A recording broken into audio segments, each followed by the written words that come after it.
besokannya ketemulah tuh sama Agnes ya kan. Agnes sudah artis waktu itu. Jadi aku tuh pokoknya untuk gantiin Kak Ferry MA lah ya waktu itu ya. Nah sampai akhirnya casting ketemu sama Agnes. Wow, tapi untung dia baik ya orangnya ya. Dia belum apa udah pakai bahasa Inggris. Hey kak, how are you kak? Baju. Untung aku bisa bahasa Inggris juga ya, gitu kan lumayan dia tuh bisa balas-balas dia. Sampai akhirnya casting, terus ada produsernya lah bilang, wah, Bekti kamu kurang bagus nih. Coba tuh kamu ketemu sama bos kita deh tuh, ada ibu almarhumah ibu Ica Komar namanya ya. Terus pas ketemu sama dia udah hopeless ya dibilang jelek gitu kan. Malah kamu diterima ya. Jadi hari itu casting, hari itu juga diterima. Ya Allah, itu dah kebesaran Allah ya. Kayak mungkin hasil tahajud gitu mungkin ya, diterima. Dan tapi belum apa-apa, aku juga dapat kabar kalau aku dapat final ke majalah Aneka gitu, masuk final juga majalah Aneka. Aduh, pokoknya itu tahun luar biasa buat aku. Awal karir aku tahun 99, tanggal 3 Maret itu ingat banget, hari yang sama aku dapat dua kabar yang baik. Dapat casting itu Terlalu Trilly dan jadi finalis. Dan pas saat final juga aku juara favorit ya.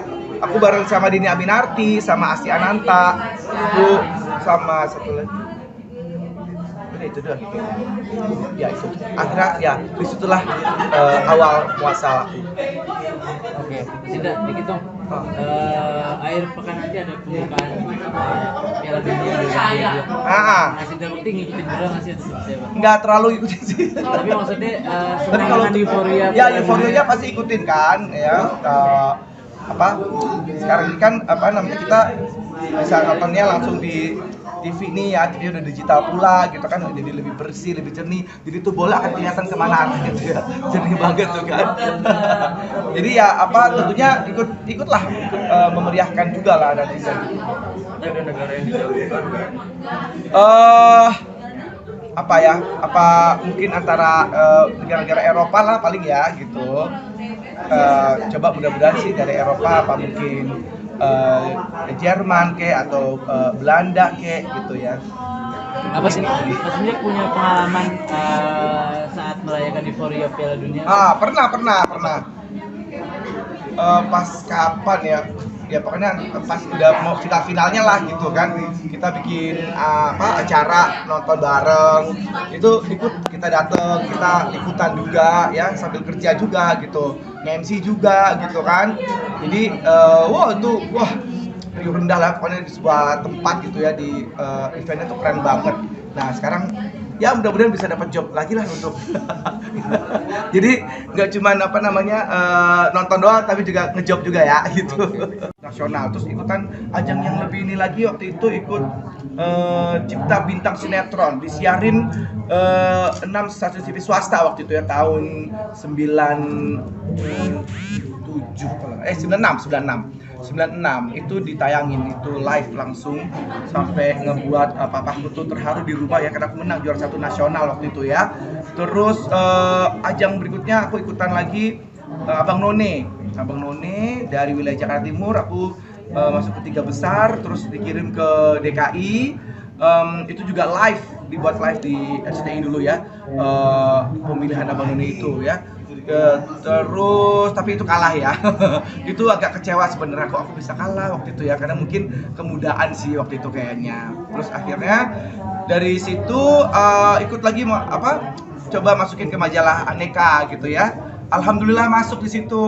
Terus alhamdulillah akhirnya juga masuk juga TV juga, ikut audisi acara anak-anak Terlalu Trilly bareng sama Agnes Monica. Itu pertama kali masuk TV umur 22 tahun gitu ya. Dan sekaligus aku jadi model di majalah Aneka, yang dimana itu aku mimpi banget jadi model ya, cover majalah. Terus juga jadi sama jadi presenter ya gitu. Alhamdulillah deh. Dari situ banyak pembelajaran yang aku dapatkan, karena kita diberikan pembekalan, diberikan kayak ilmu-ilmu ya dari pakar-pakar, gimana supaya menjadi seorang presenter, gimana menjadi seorang public figure, menjadi entertainer seperti apa, itu kita belajar banget. Ini kan talent banyak, ada juga yang anak kids gitulah. Ya. Itu ada kesusahan nggak sih untuk ngajar Ya kids pasti ada tantangannya lah ya, karena mereka pasti konsentrasinya juga masih belum belum terlalu seperti anak-anak remaja gitu. Mereka masih mau main-main gitu kan. Tapi kita nggak pernah tahu karena mereka ini anak-anak yang istilahnya punya cita-cita. Dari kecil aja udah tahu mau kemana ya. Ikutan ajang seperti ini pasti mereka punya niat, punya cita-cita.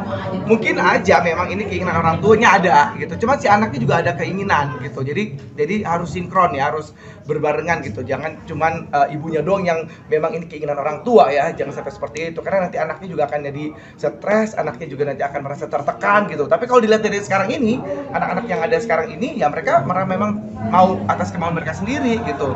Jadi kita nggak pernah tahu pada saat kita beri pembekalan, mereka malah lebih pintar kadang-kadang dibanding sama kakak-kakaknya yang udah tua-tua ini gitu.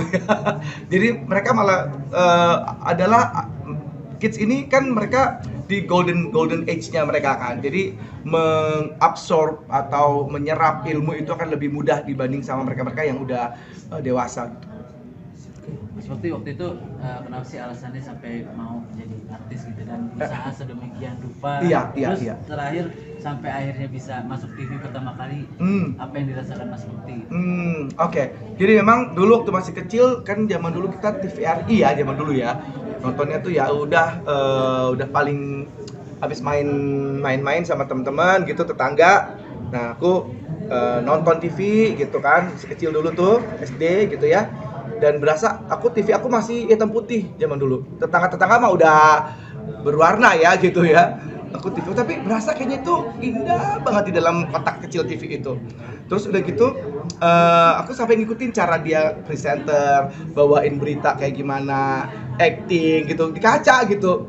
Kayak orang gila ngomong-ngomong sendiri gitu ya.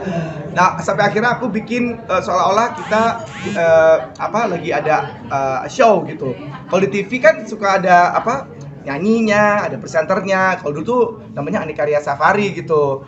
Nah, aku buat itu bareng sama teman-teman tetangga aku itu seolah-olah kita masuk TV. Jadi ada TV-nya, seolah-olah kita masuk TV lah gitu ya. Kita buat acara. Kalau di TV itu kan ada gun smoke ya, atau smoke gun gitu yang ada asap-asapnya gitu. Nah ya, jadi oke, aku presenternya, terus aku panggilin inilah bintang tamu kita, Remeria Belina gitu. Terus kita setelin lagunya, pakai mereka lip sync dulu, zaman dulu lip sync. Sekarang dari dulu udah ada, dia udah bikin dulu lip syncan ya.